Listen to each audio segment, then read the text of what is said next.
It has been 400 years Faz 400 anos desde a publicação da versão do Rei Jaime da Bíblia, com significativas contribuições de William Tyndale, um grande herói aos meus olhos. O clero não queria que a Bíblia fosse publicada em inglês comum. Caçaram Tyndale de um lugar para outro e disseram a eles, ele disse a eles, se Deus poupar minha vida, farei com que daqui vários anos, um rapaz que conduz o arado saiba mais sobre as Escrituras do que vocês. Tyndale foi traído e confinado a uma prisão escura e fria em Bruxelas por mais de um ano. Suas roupas estavam em trapos. Ele rogou a seus captores que lhe dessem seu casaco, um capuz e uma vela, dizendo, é realmente muito aborrecido ficar sentado sozinho no escuro. Essas coisas lhe foram negadas. Por fim, tiraram-no da prisão e, diante de uma grande multidão, ele foi enforcado e queimado numa estaca. Mas o trabalho e a morte do Martin William Tyndale não foram em vão. Como as crianças da igreja são ensinadas desde a infância a conhecer as Santas Escrituras, em certa medida elas cumprem a profecia feita há 4 séculos por William Tyndale. Nossas Escrituras atualmente consistem na Bíblia, no Livro de Mórmon, Outro Testamento de Jesus Cristo, na Pérola de Grande Valor e em Doutrina e Convênios. Por causa do Livro de Mórmon, somos frequentemente chamados de a Igreja Mórmon, um título que não nos incomoda, mas que realmente não é correto. No livro de Mórmon, o Senhor voltou a visitar os nefitas porque eles oraram ao Pai em seu nome, e o Senhor disse, que desejais que eu vos dê? E eles responderam-lhe, Senhor, desejamos que nos digas o nome que devemos dar a esta igreja, porque há controvérsias entre o povo a respeito deste assunto. E o Senhor disse-lhes, por que é que o povo murmura e discute sobre este assunto? Não leram as Escrituras que dizem que deveis tomar sobre vós o nome de Cristo? Porque por esse nome sereis chamados no último dia. Portanto, tudo quanto fizerdes, vós o fareis em meu nome. Por conseguinte, chamareis a igreja pelo meu nome e invocarei o Pai em meu nome, a fim de que ele abençoe a igreja por minha causa. E como será minha igreja se não tiver o meu nome? Porque se uma igreja for chamada pelo nome de Moisés, então será a igreja de Moisés. Ou se for chamada pelo nome de um homem, então será a igreja de um homem. Mas se for chamada pelo meu nome, então será a minha igreja, desde que estejam edificados sobre o meu evangelho. Obedientes à revelação, chamamo-nos de a Igreja de Jesus Cristo dos Santos dos Últimos Dias, e não a Igreja Mórmon. Uma coisa é que os outros se refiram à igreja como a Igreja Mórmon, ou a nós como Mormons, mas é bem diferente se nós fizermos o mesmo. A primeira presidência declarou, o uso do nome revelado, a Igreja de Jesus Cristo dos Santos dos Últimos Dias, é cada vez mais importante em nossa responsabilidade de proclamar o nome do Salvador ao mundo inteiro. Por esse motivo, pedimos que, ao referir-nos à Igreja, usemos seu nome completo, sempre que possível. Ao referir-nos aos membros da Igreja, sugerimos membros da Igreja de Jesus Cristo dos Santos dos Últimos Dias. Como referência abreviada, é preferível o termo Santos dos Últimos Dias. Nós, santos dos últimos dias, falamos de Cristo, regozijamo-nos em Cristo, pregamos a Cristo, profetizamos de Cristo e escrevemos de acordo com nossas profecias, para que nossos filhos saibam que fonte procurar a remissão de seus pecados. O mundo pode chamar-nos como quiserem, mas em nosso falar, sempre lembramos que pertencemos à Igreja de Jesus Cristo. Alguns afirmam que não somos cristãos, ou eles nos desconhecem inteiramente ou estão equivocados a nosso respeito.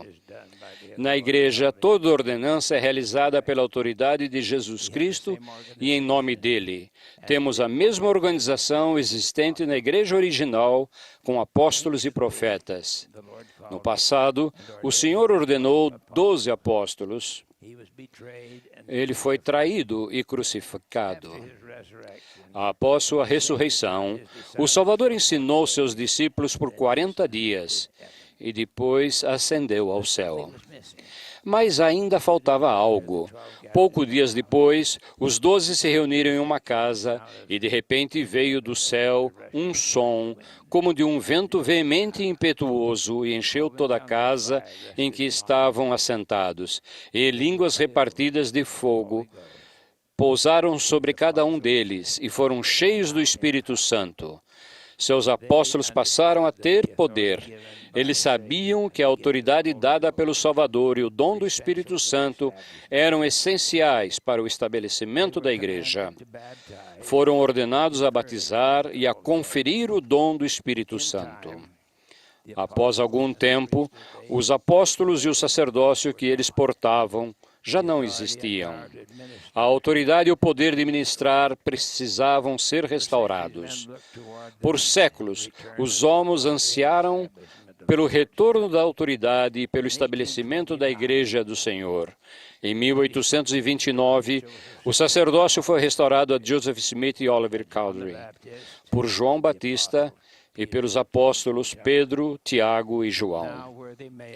Agora, os membros da igreja dignos do sexo masculino são ordenados ao sacerdócio. Essa autoridade e o dom do Espírito Santo, que é conferida a todos os membros da igreja após o batismo, distinguem-nos das outras igrejas. Uma antiga revelação ordena que todo homem, porém, fale em nome de Deus, o Senhor, sim, o Salvador do mundo.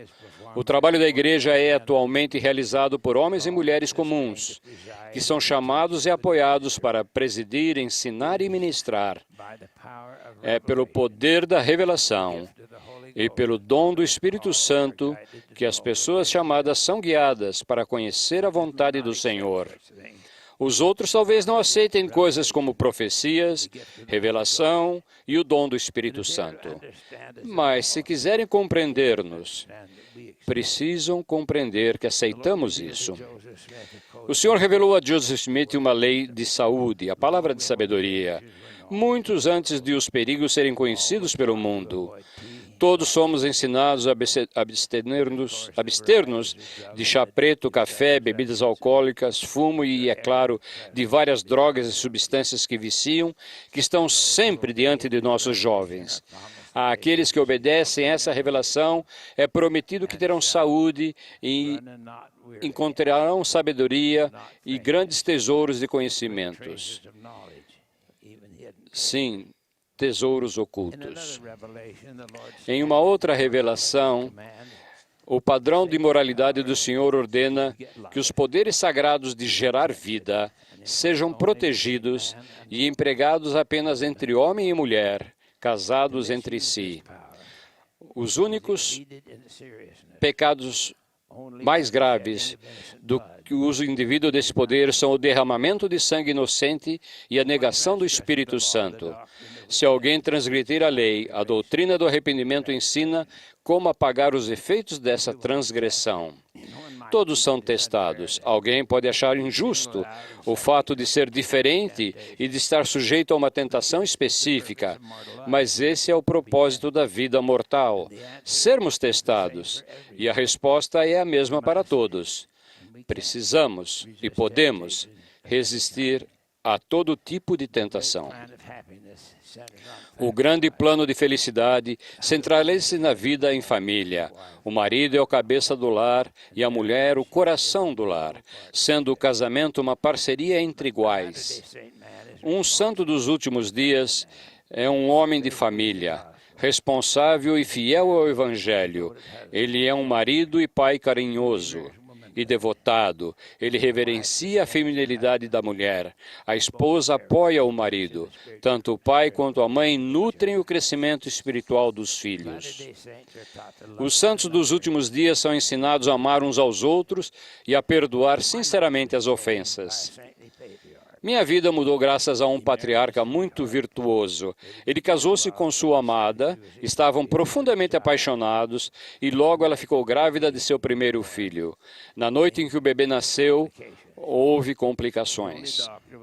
O único médico disponível naquela zona rural estava atendendo a um doente. Depois de muitas horas de trabalho de parto, as condições da futura mãe tornaram-se desesperadoras. Por fim, o médico foi localizado naquela emergência. Ele agiu rapidamente e pouco depois o bebê nasceu. E a crise estava aparentemente terminada.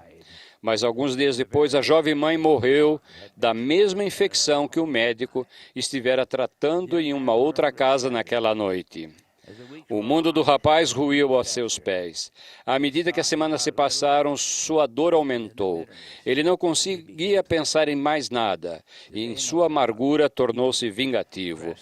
Hoje, sem dúvida, ele teria sido instado a mover uma ação por erro médico, como se o seu dinheiro resolvesse qualquer coisa. Certa noite, alguém bateu à sua porta.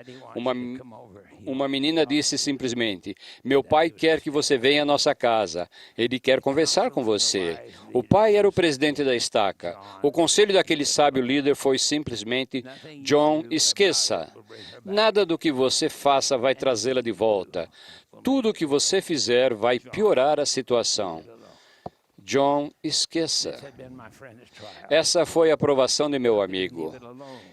Como ele poderia esquecer? Um erro terrível fora cometido. Ele se debateu para controlar-se e, por fim,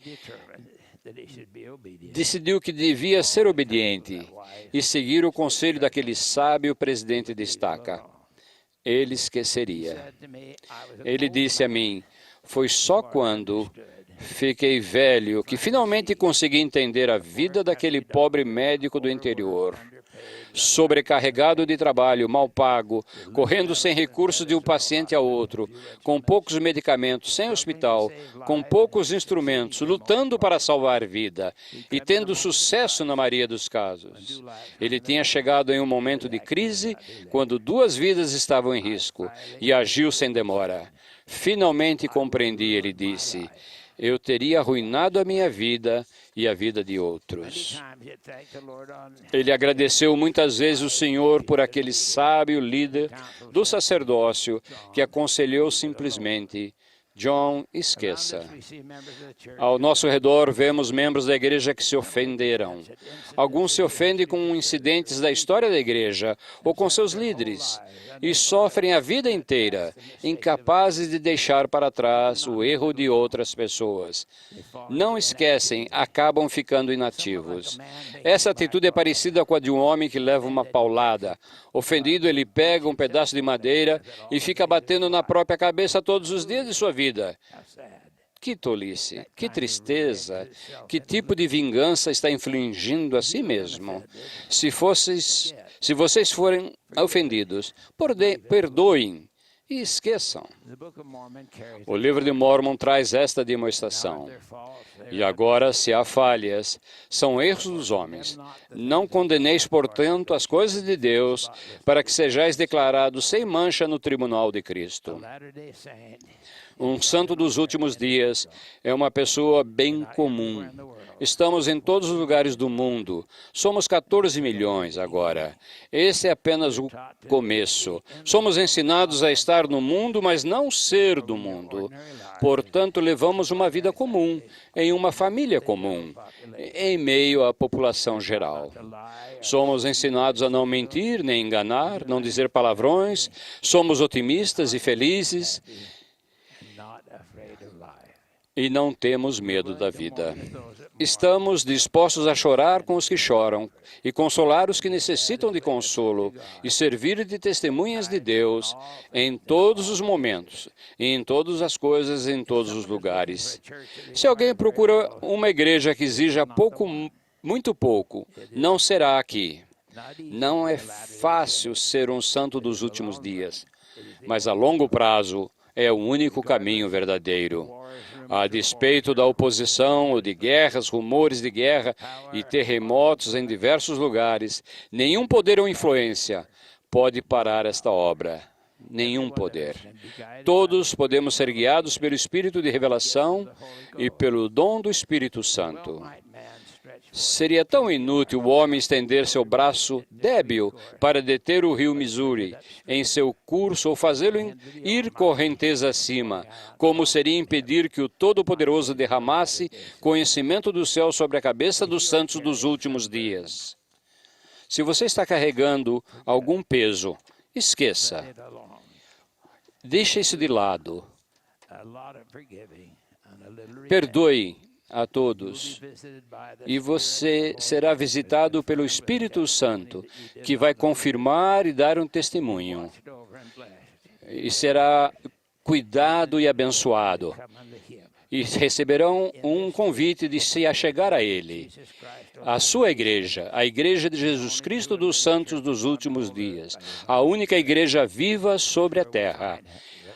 É aí que encontramos a felicidade.